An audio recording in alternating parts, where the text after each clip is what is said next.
धन्यवाद उपसभापति महोदय। महामहिम राष्ट्रपति जी के अभिभाषण के धन्यवाद प्रस्ताव पर आपने बोलने का मुझे मौका दिया। उपसभापति महोदय, देश ने इन 7 दशकों के अपने सफल सफ़र में बहुत से ऐसे लम्हे भी देखे हैं, बहुत से ऐसे मौके भी देखे हैं जो कि इस देश के गौरवशाली इतिहास का साक्षी रहा है। मैं इन 7 दशकों के इस इतिहास भूगोल में नहीं जाता। मैं इन 18 वर्षों के अंदर क्या बदलाव हुआ, क्या परिवर्तन आया, मैं आपके माध्यम से वो ध्यान आकर्षित करने की कोशिश कर रहा हूँ।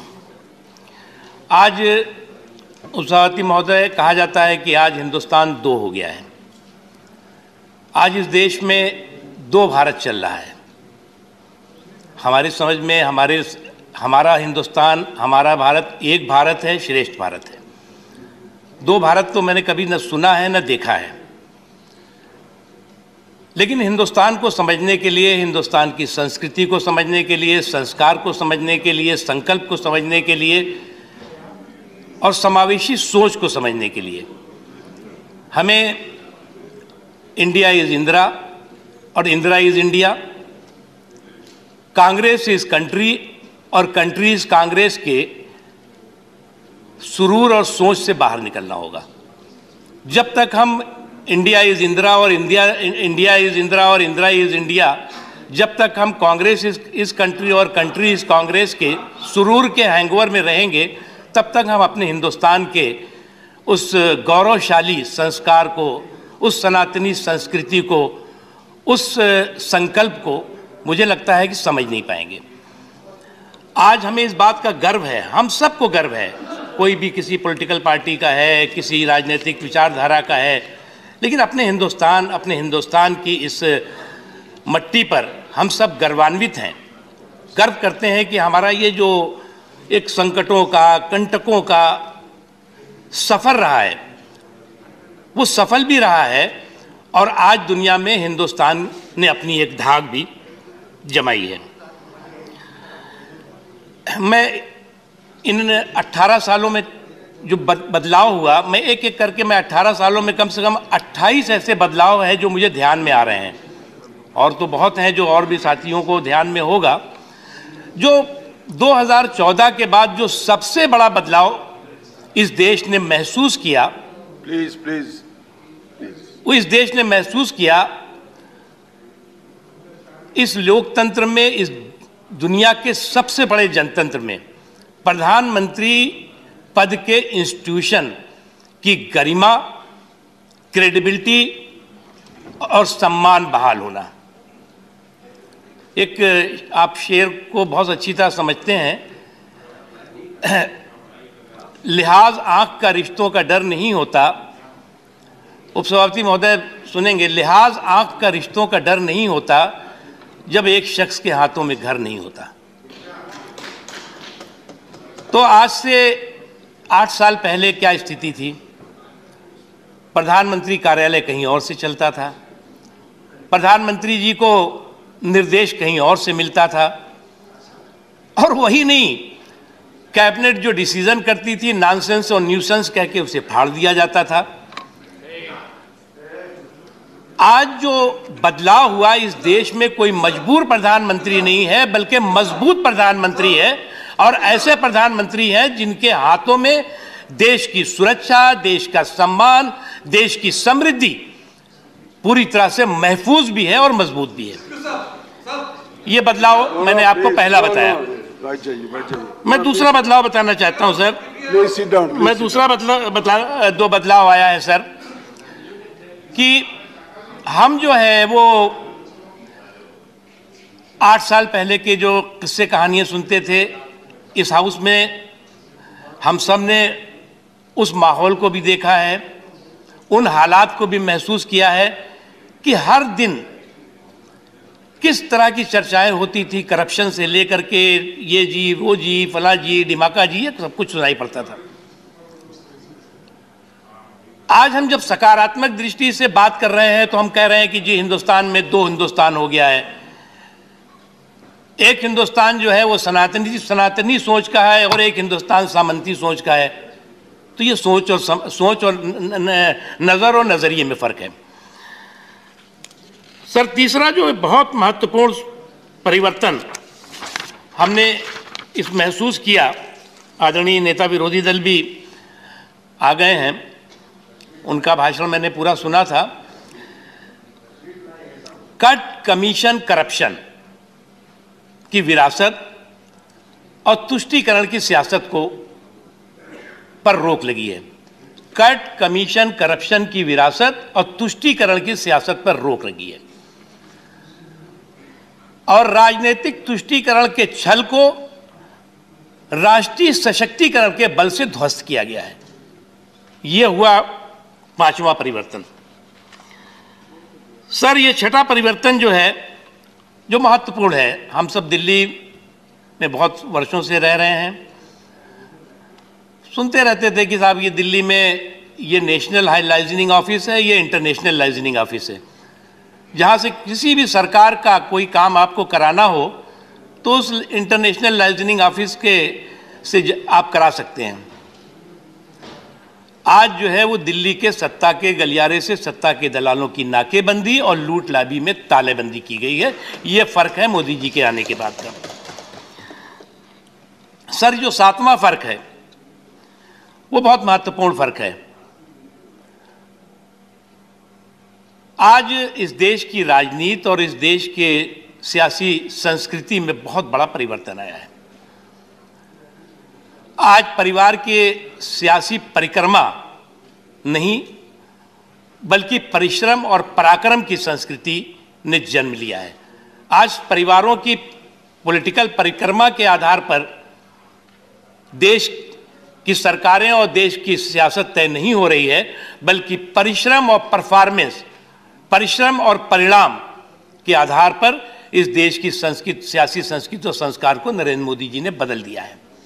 ये फर्क आया है, नवा फर्क। सर, 10वां फर्क क्या है? जो लाल बत्ती कल्चर हुआ करता था, उसका रौब, उसकी धमक, उसका खौफ, वो आम आदमी को चढ़ाने लगा था। आम आदमी को लगता था कि ये तो लाल बत्ती टी टी करता हुआ आया, ये तो हमारे ऊपर सारा रौब जमा रहा है, हमसे कोई सुपरमैन है ये।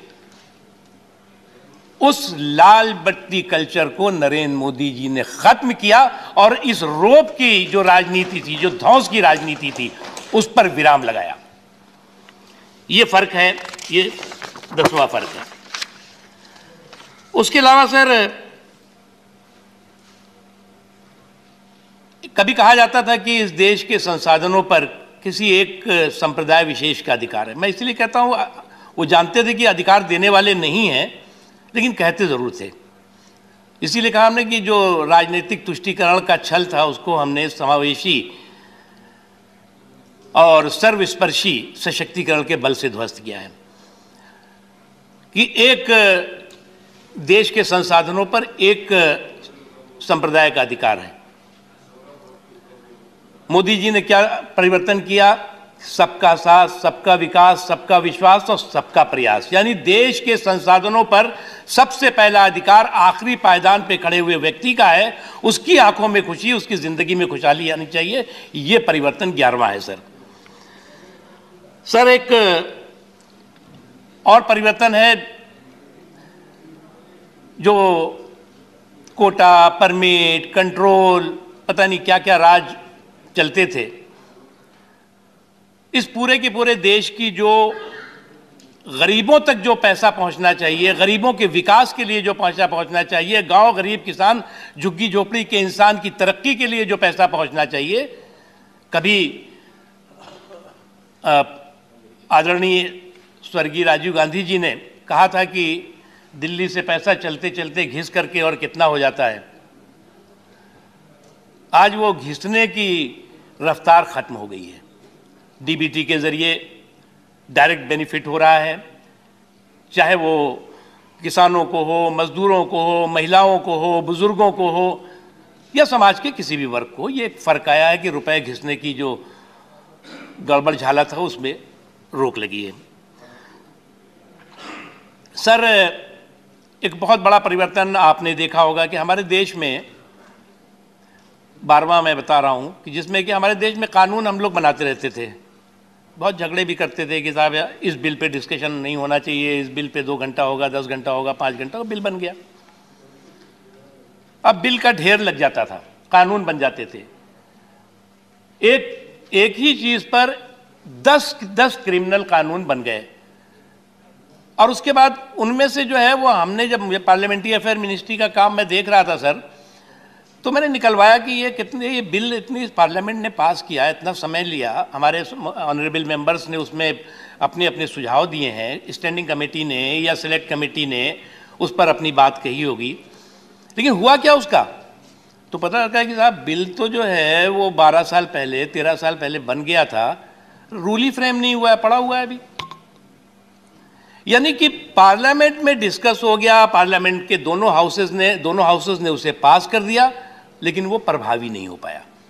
ऐसे 1500 से ज्यादा बिल जो बिल की प्रभावी नहीं थे लेकिन बिल की शक्ल में किताबों का हिस्सा बने हुए थे, उनको रिपील किया।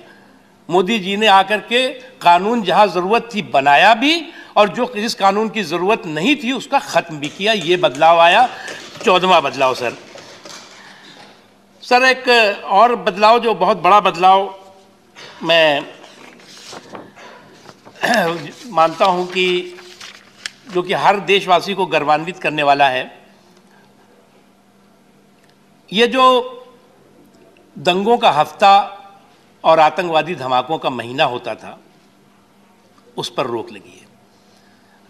उपसभापति महोदय, मैं इसलिए कह रहा हूं दंगों का हफ्ता और आतंकवादी धमाकों का महीना कि देश का कोई हिस्सा, भागलपुर से भिवंडी तक देख लीजिए, गुवाहाटी से लेकर के और आप वाराणसी चले जाइए, देश के किसी न किसी हिस्से में जो है वो दंगा फसाद, बेगुनाह लोगों का कत्लेआम होता रहता था और देश जो है इन दंगों की आग से बेचैन रहता था।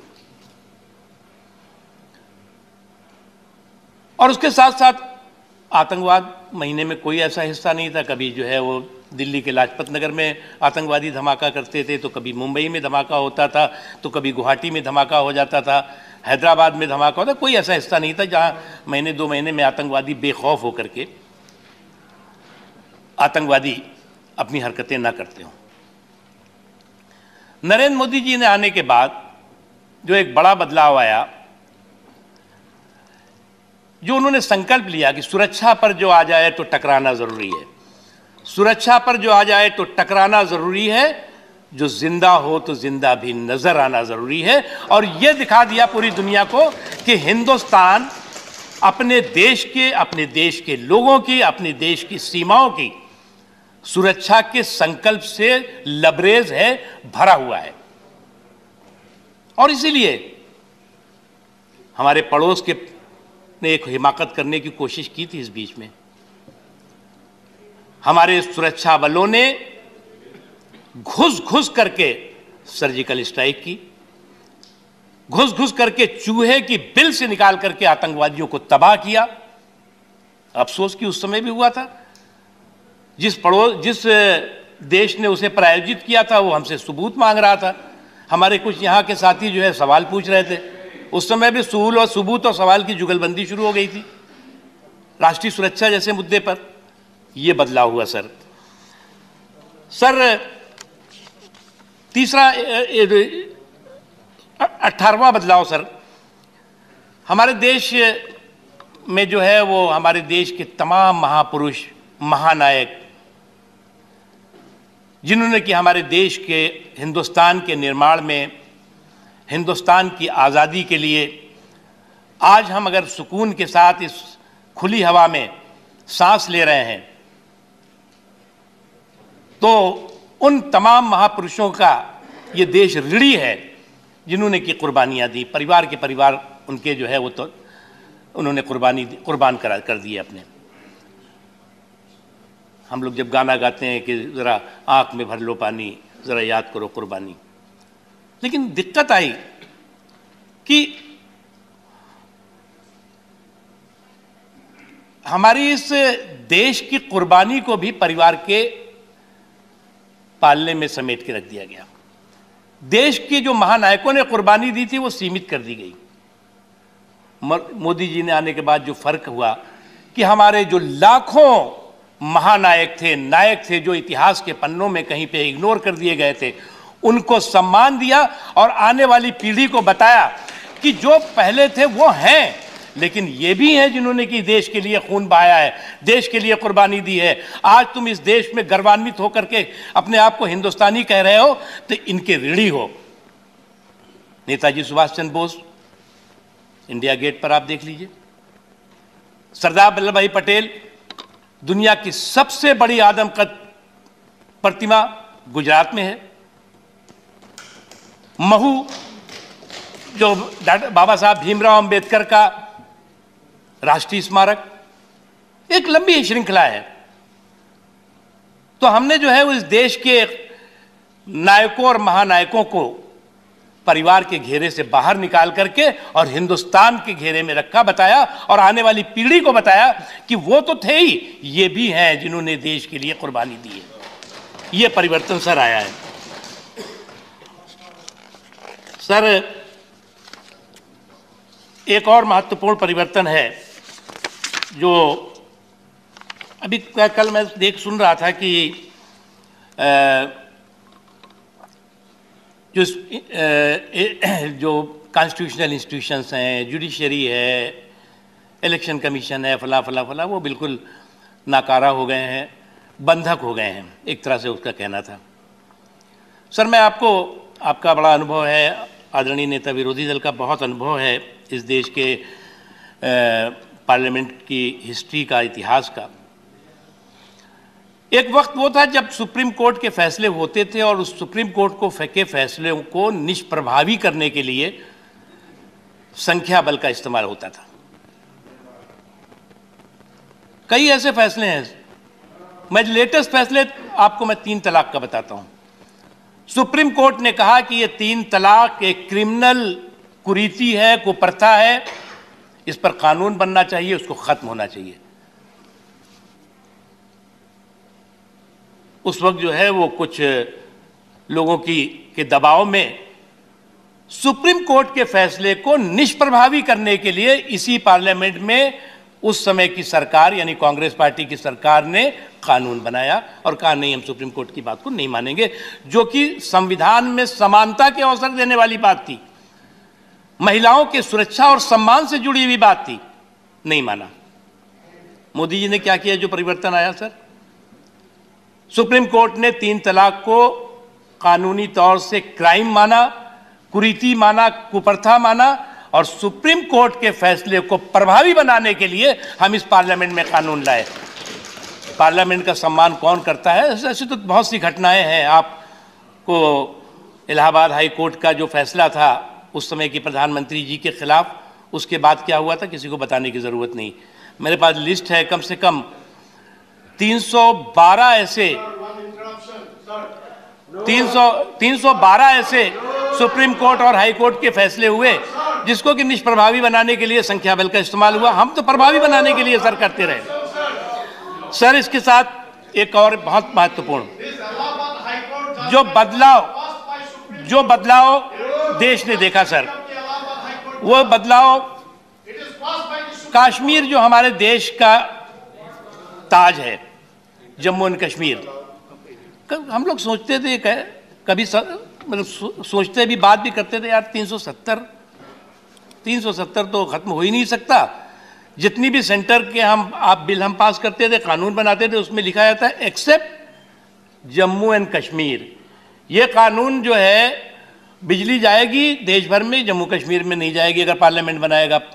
पानी के लिए जो कानून बनेगा वो जम्मू कश्मीर के लोगों के लिए नहीं होगा। रोजगार के लिए जो बनेगा वो जम्मू कश्मीर के लिए नहीं होगा। जो पिछड़े हैं, कमजोर तबके हैं, उनके रिजर्वेशन का कोई फैसला पार्लियामेंट करेगी, वो एक्सेप्ट जम्मू कश्मीर लिखा रहेगा।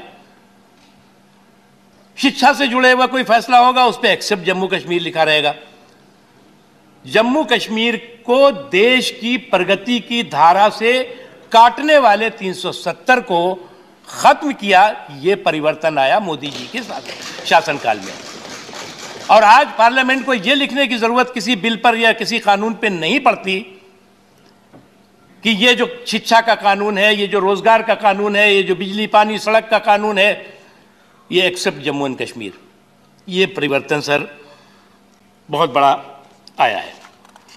उसके अलावा आपने सीए का देखा होगा।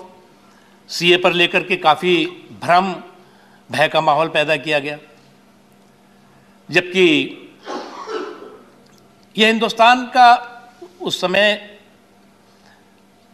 श्रीमती इंदिरा गांधी जी के समय में और भुट्टो साहब के समय में एक फैसला हुआ कि जो उस देश के अल्पसंख्यक हैं, चाहे वो बांग्लादेश के हों, चाहे अफगानिस्तान के हों, चाहे पाकिस्तान के हों, उनकी सुरक्षा की जिम्मेदारी हिंदुस्तान की है और हिंदुस्तान उनकी सुरक्षा करेगा, उनके सम्मान की, उनके संस्कृति की, उनके धार्मिक स्वतंत्रता की। ये पंत मिर्जा एग्रीमेंट के तौर से जाना जाता है। वो एक संकट का समय है जब तालिबानी मानसिकता ने जो है वो इन देशों को अपने चपेट में ले लिया। वहां के जो अल्पसंख्यक की बात मैं कह रहा हूं, तो वहां हिंदू, वहां पर जो है सिख भाई बहन, वहां पर क्रिश्चियन और भी जो अल्पसंख्यक समाज के लोग हैं, जैन हैं बहुत से, और सभी लोग रहते हैं। उनका सम्मान, उनकी संस्कृति, उनके धार्मिक अधिकार पूरी तरह से खतरे में आ गए। ये देश की जरूरत थी, ये पार्लियामेंट की जरूरत थी। जो उस वक्त कांग्रेस पार्टी ने फैसला किया था, उस फैसले को प्रभावी कराने की जरूरत थी। और सीए में अमेंडमेंट आया, आप सबने पास किया, कुछ लोगों ने विरोध किया। और जिस वक्त अभी अफगानिस्तान में तालिबानियों का जुर्म चल रहा था, उस वक्त वहां से इसी सीए की वजह से, सीए के जो संशोधन किया गया, इसी वजह से वहां के तमाम हिंदू भाई, वहां के तमाम सिख भाई, तमाम यहां तक कि जो मुस्लिम भाई भी थे, भाई बहनें थीं, उनको भी हिंदुस्तान सुरक्षित लाने और उनकी सुरक्षा करने का काम हुआ है। यह परिवर्तन आया है मोदी जी के आने के बाद और उससे पहले जो 10 साल था उसमें। सर एक परिवर्तन, और आज देश एक बहुत संकट और कंटक के काल में गुजर रहा है। अभी भी कोरोना का संकट आया। किसी भविष्यवक्ता ने यह नहीं कहा था कि कोरोना कब आएगा और कैसे आएगा और कौन कितनों को मारेगा, कितनों को नहीं मारेगा। किसी वैज्ञानिक को नहीं पता था। एक ये बहुत बड़ी आपदा आई, और 100 साल पहले जब ये आपदा आई थी, उपसभापति महोदय, जिसे कि स्पेनिश फ्लू के नाम से जाना गया था, उस वक्त हमारे देश की आबादी कितनी थी? 30 करोड़। इस 30 करोड़ में बांग्लादेश और पाकिस्तान सब मिला के मैं कह रहा हूं 30 करोड़। उस 100 साल पहले उस स्पेनिश फ्लू में कितने लोगों की मौत हुई थी? 2 करोड़ से ज्यादा मौत, ये डॉक्यूमेंट है। आज हमारी आबादी 140-50 करोड़ के इर्द गिर्द होगी। जिस वक्त ये संकट आया 2020 जनवरी में, फरवरी में, उस वक्त जो है वो हमारे पास ही क्या, जो सुविधा संपन्न देश भी थे सर, उनके पास भी कोई सुविधा संसाधन लोगों की सेहत सलामती के लिए नहीं था। हमारे देश के तमाम लोग, जो लोग के विदेशों में रह रहे थे, लाखों की संख्या में लोग थे, जिनको कि उनके देश के लोग जो है वो कह रहे थे आप हमारे देश खाली करो, क्योंकि हर आदमी, हर देश अपने अपने लोगों की सेहत और सलामती की चिंता कर रहा था। मोदी जी ने आने के बाद फौरन पहला काम किया, जो लोग यूनाइटेड अरब अमीरात में थे, जो लोग जो है वो ब्रिटेन में थे, अमेरिका में थे, ईरान में थे, इराक में थे, सऊदी अरब में थे, या देश के अन्य अलग दुनिया के हिस्सों में थे, विशेष व्यवस्था करके उनको यहां सुरक्षित हिंदुस्तान लाना, उसके बाद उनको जो है वो उनके यहां रुकने की व्यवस्था करना, कुछ उसमें हमारे फौज के लोगों के संस्थानों का को जो है प्रयोग किया गया, कुछ और संस्थान बनाए गए, क्योंकि ये सब एकदम बहुत जल्दबाजी में हो रहा था। लाखों लोगों को भारत से सुरक्षित लाना उनकी सेहत सलामती, और करोड़ों लोगों के हिंदुस्तानियों की सुरक्षा और सेहत सलामती। और जो 2 करोड़ सर हम लोगों की अनफॉर्चुनेट डेथ हुई थी, वो 2 करोड़ लोगों में जो डॉक्यूमेंट है सर, उसमें लगभग 80% लोग भूखमरी से मर गए थे, दवा न मिलने की वजह से मर गए थे। मोदी जी ने आने के बाद क्या किया? मोदी जी ने सबसे पहले जो गरीब था, जो कमजोर तबका था, इस संकट काल में 80 करोड़ से ज्यादा लोगों के खाने पीने की, अनाज की और भोजन की व्यवस्था करी, जो आज तक चल रही है।